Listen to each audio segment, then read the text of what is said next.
உரிமை தொகையை அறிக்கையில் மட்டும் விமர்சித்த விஜய் சேலத்தில் பேசாததன் பின்னணி என்ன, அறிக்கையில் எக்ஸ்போஸ்ல என்ன சொல்லியிருக்காரு பார்க்கலாம்.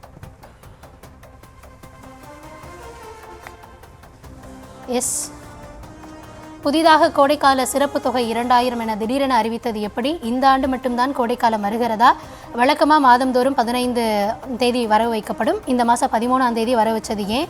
இத்தனைக்கு காரணம் வீதிக்கு வீதி மட்டுமல்லாமல் வீட்டுக்கு வீடு ஒலிக்கும் விசில் சத்தம்தான் அப்படின்ற கேள்வியை முன் வச்சிருக்காரு. இப்போது கூட பாருங்க, ஒன்று மட்டும் உறுதியாக தெளிவாகிறது, நாம் மட்டுமே இவர்களுக்கு அச்சமூட்ட செய்யும் ஆகப்பெரும் வெற்றிக்கான மக்கள் சக்தி.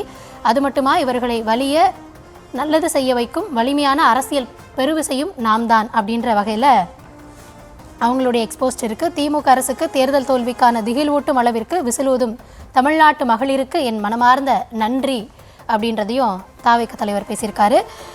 இதே போல் இந்த மகளிர் உரிமை தொகை தொடர்பாக எதிர்க்கட்சி தலைவரும் ஒரு எக்ஸ்போஸ்ட், அவருடைய எக்ஸ்போஸ்ட். எஸ், எதிர்க்கட்சி தலைவர், தேர்தல் தோல்வி பயம் பொம்மை முதல்வரை என்னவெல்லாம் செய்ய வைக்கிறது என்று பார்த்தீர்களா? 28 மாசமா 1000 ரூபாய் கொடுக்காம கோடைக்கால சிறப்பு தொகை இப்போ கொடுக்குறாராம். 24, 25 ஆண்டுகளில் நமக்கு கோடைக்காலமே வரலையா அப்படின்ற கேள்வி அவர் எழுப்பியிருக்காரு. சிறுமி முதல் மூதாட்டி வரைக்கும் எந்த பெண்ணுக்கும் பாதுகாப்பும் இல்லை, இது எல்லாமே தேர்தல் நேரத்து பணம் வரவு வைக்கும் இந்த பேட்ச் ஒர்க் வேலை அப்படின்னு இருக்காரு. செப்டம்பர் 2023 இருந்து தான் இந்த உரிமை தொகை கொடுக்குறீங்க, 34,000 தான் கணக்கில் வருது. ஆனால் ஒவ்வொரு குடும்பத்திட்ட இருந்து நீங்கள் எடுத்துக்கொண்ட காசு 3,50,000. விடிய ஆட்சி இது வீடுகளுடைய பில்லையே தெரியுது அப்படின்னு இருக்காரு. மாதம் 2000 ரூபாய் அப்படின்றது ஏடிஎம்கே அவங்க ஏற்கனவே கொடுத்த வாக்குறுதி, அதைத்தான் நீங்கள் இப்போ சொல்கிறீங்க அப்படின்றாரு.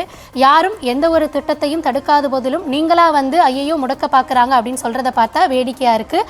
அனைத்து குடும்ப அட்டைக்கும் என்று வாய்க்கிளி அளித்த வாக்குறுதியை 5 ஆண்டுகளாக நிறைவேற்றாமல் தகுதியானவங்களுக்கு மட்டும் சொல்லி 1 கோடி தமிழ் பெண்களை நிராகரிச்சிருக்கீங்க.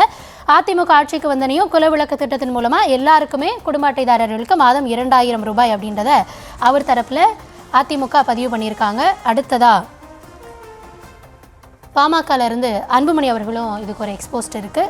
எஸ், அன்புமணி அவர்கள் மகளிர் வங்கி கணக்கில் 5000 வரவு தோல்வி பயத்தின் அப்பட்டமான வெளிப்பாடு அப்படின்ற குற்றச்சாட்டையும் அவர் வச்சிருக்காரு. அடுத்த 3 மாசத்துக்கு மகளிர் உரிமை தொகை வழங்கப்படுவதை நீதிமன்றத்தில் வழக்கு தொடர்ந்து தடுத்து நிறுத்த எதிர்க்கட்சிகள் சதித்திட்டம் தீட்டியுள்ளதாகவும் அதனால திமுக முந்தீடு செஞ்சதாகவும் சொல்றாங்க. மக்கள் நலனில் அக்கறை இருப்பதை போல மு.க. ஸ்டாலின் போடும் வேடங்கள் எல்லாம் கலைந்து விட்ட நிலையில தங்களுடைய நாடகங்களை தமிழ்நாட்டு மக்கள் இன்னும் நம்புறாங்க அப்படின்ற நப்பாசையில அவர் இப்படியெல்லாம் பேசுறாரு. தேர்தல் நடத்தை விதிகள் நடைமுறைக்கு வந்தாலும் கூட ஏற்கனவே செயல்பாட்டில் இருக்கக்கூடிய திட்டங்களுக்கு தடை இல்லை அப்படின்றது பாமரருக்கு கூட தெரியும், முதலமைச்சருக்கும் இது தெரியும். ஆனாலும் தேர்தல் தோல்வி பயத்தால் இது போன்றதை செஞ்சுருக்காங்க.